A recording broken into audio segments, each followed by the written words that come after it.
the last several seasons, it has become clear as day that the way GMs approach roster construction has reached a new level of difficulty. 2 expansion drafts, the biggest contracts in NHL history, add in a flattened salary cap, has led to the creation of depth being extremely difficult, if not impossible. So whether it's through the draft, blockbuster trades, or perhaps a salary cap masterclass, a handful of GMs have been putting the rest of the league to shame. Like seriously, they've changed how NHL teams operate to the extent that the league will never be the same.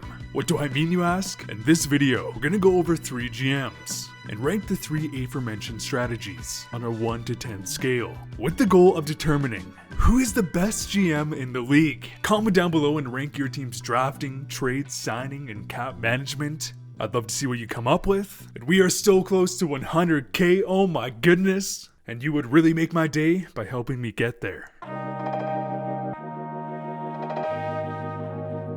We are currently witnessing an era of salary cap hell. Some teams this season didn't even have enough cap space to have a full roster. Half of the league has less than 100K in cap space. Therefore, if a team does make a trade or free agency signing, if they want a Stanley Cup, there is zero room for error. A single bad signing could be the difference between a team making the playoffs and being sent home packing. And this right here is the importance of a pro scout, as they are the ones who study playstyle, attitudes, willingness to grow and buy into a system. And some pro scouts have the ability to see traits of potential no other team sees, or if that player is put into a different role, they can develop from a bottom 6 guy to a first line star. For example, if the Oilers are going after a winger to play with McDavid, does that player have the speed to be effective?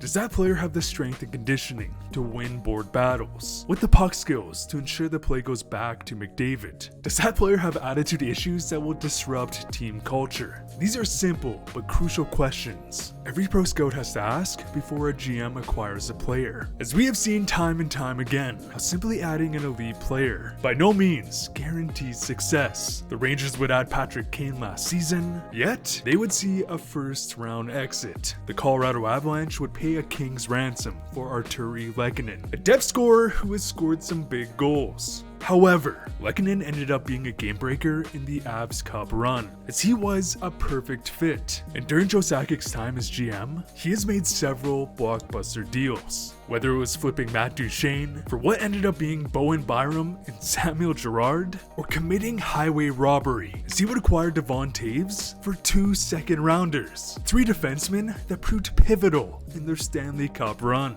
or perhaps trading Tyson freaking Berry for Nazem Kadri, a player who cemented their center depth. Joe Sakic's trade history, although not extensive, has been fantastic, as he has yet to make a single trade blunder. I would give Sakic a 9.25 out of 10. Yes, I know Sakic isn't technically the GM, but he still does have all the roles, aside from flying to every away game. When Kelly McCrimmon took the role as general manager, the Vegas Golden Knights had zero expectations. Most fans and analysts expected them to finish at the bottom of the standings. However, this is where we would see pro scouting at a never before seen level. Whether it was the negotiation with Anaheim, where they would receive Shea Theodore in exchange for Vegas not selecting Josh Manson in the expansion draft, getting a first round pick from the Islanders in exchange for expansion draft considerations, where they would draft Eric Brandstrom only to flip him for Mark Stone, acquiring Jack Eichel in a blockbuster deal, drafting a bottom 6 guy like William Karlsson, while Bill, who when put in a proper role would develop into a star, or trading away a 5th round pick for Chandler Stevenson. The Vegas Golden Knights have been pulling off robbery after robbery, and hands down have the best trading track record in the NHL. Their entire team was built upon pro scouting.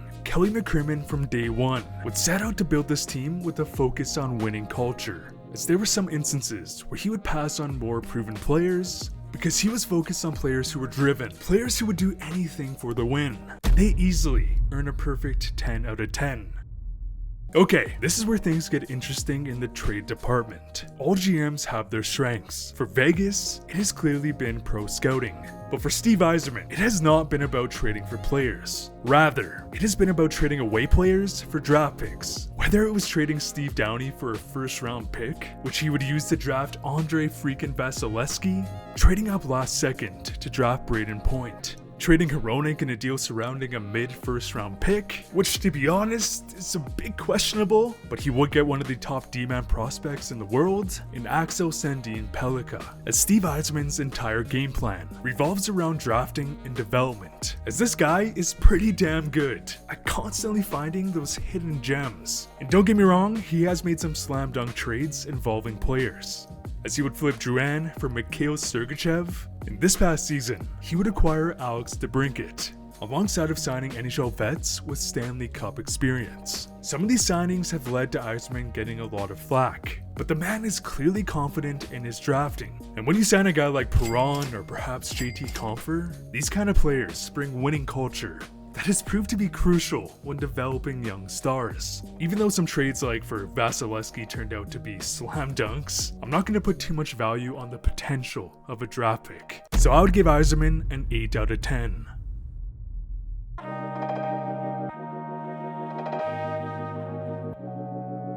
This is where things can get crazy in the next decade, as cap management has been at the forefront of roster construction. The Maple Leafs are a very top-heavy team, which will without a doubt affect depth. The Minnesota Wild are dealing with serious cap issues from the Parise and Suter buyout, and some teams have revolved their entire strategy around signing young, unproven players to massive contracts, with the hope that they age like fine wine. But some teams, which has become very rare, have created such a strong team culture. The players are willing to sacrifice tens of millions of dollars to ensure depth in a winning culture. The Boston Bruins are the epitome of this strategy. Now, consider this. The salary cap is projected to increase upwards of $8.5 million in the next 2 seasons. If a team has a star player locked down on a bargain, they will all of a sudden have millions in cap space to create dynasty caliber depth. And some of the upcoming contracts, say Elias Pettersson, Nylander, are going to be a great indicator to how that team performs in the next decade. And for this grade, I'm only going to assign high scores for the ability to lock up players at a bargain. If you're able to retain stars, that's great, but I'm going to consider that average. And as for Joe Sakic, this man has done an incredible job. Cale Makar,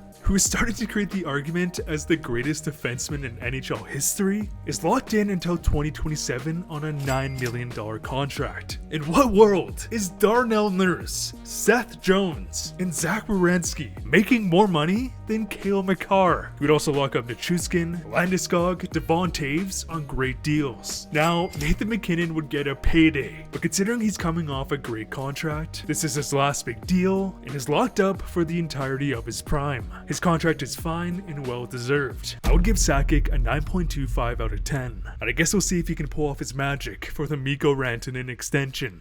Next, we go back to the Knights and Kelly McCrimmon. Their strategy has been way different than the Avs, in that their team is not necessarily loaded with high-end superstars. Rather, their roster construction was built to create unparalleled depth, 4 lines who could match up against any other team's top line. With that being said, because they acquired many of their players through trade, on top of competing against other teams in free agency, they haven't really had any slam dunk signings. Mark Stone for 9.5 sounds right. Ivan Barbashev at $5 million is fine. Petro at 8.8, again, sounds about right. Shea Theodore at $5.2 million is a bargain, and the William Karlsson contract is of course a bargain, as their ability to find hidden gems has been the secret sauce to their cap management. So I'll give McCrimmon an 8 out of 10.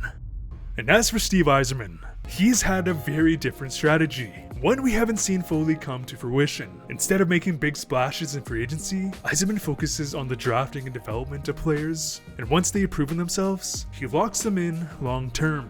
In Tampa, he would lock down Hedman on a perfect contract. He would get Kucherov to take a slight bargain. Andrei Vasilevsky, being locked into a bridge deal for $3.5 million, was instrumental to their 2020 Cup win, due to the depth that was created. And in Detroit, things have been good, but not necessarily great. The Larkin extension is fine, the DeBrincat contract is looking good, and I assume we're going to see a long-term contract for Moritz Seider, and I would give him a 7.5 out of 10.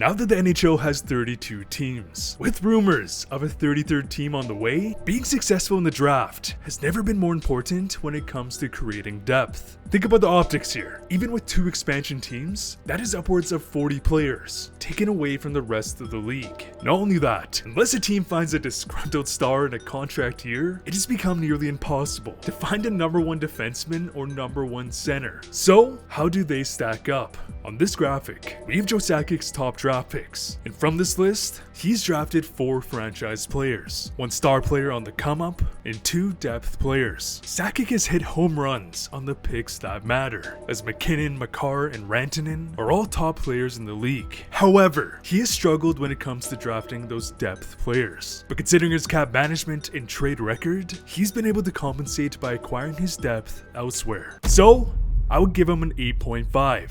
On this graphic, we have Kelly McCrimmon's drafting track record since taking over in Vegas. Now, granted, he hasn't made nearly as many draft selections as Sakic or Yzerman, but the picks he has made hasn't resulted in much. He did draft Nick Suzuki, who has developed into a star player, but aside from that, he has drafted depth. So he is basically the exact opposite of Joe Sakic. No high-end players, but plenty of guys who can play in the bottom 6. I would give McCrimmon a 6. In his defense, Vegas has been contenders since day 1. Their strategy has never revolved around building through the draft. And last but not least, we have Steve Yzerman, who in my opinion will go down as the greatest drafter in NHL history, as he has drafted 4 franchise players, 3 star players, and 13 solid depth players. And keep in mind, this doesn't include his recent first round picks or potential gems he has drafted in the last several drafts. Yzerman has not only been able to draft those building block players, but he's been able to identify and develop crucial players in every role. Yzerman is probably the only GM in the league who could make a championship caliber roster purely through the draft. And without a question, this has been his main strategy since he took over back in 2019, as he has made 55 selections in the last 5 drafts. And given his track record in Tampa, I think it's more than fair to assume he has drafted several gems. So Steve Yzerman gets a perfect 10. And here's their total scores out of 30. Steve Yzerman has mastered drafting and development, Kelly McCrimmon has mastered the art of pro scouting, and Joe Sakic has a near flawless track record in every category. But based on this analysis, Joe Sakic gains the title as the best GM in the league. Also, keep in mind, being phenomenal in a single category definitely compensates for being weaker in another. If you suck at trading, but are constantly drafting superstars, does trading really carry that much value? With that being said, did I miss out on another GM? Comment down below. I'd love to hear the grades you signed to your team's GM. The guaranteed graded card box is now available, where you have 1 in 11 odds of getting a monster Cale Makar Young Guns PSA 10. Every box also comes with a sealed product, and 1 in 3 boxes comes with a sealed 15-16 Series 1 hobby pack. 15-16 Series 1 is the pack that has a potential Connor McDavid Young Guns. And this single pack has an approximate value of $90. If you like hockey cards and want to support the channel, check out the link down below. And as always, thanks for watching.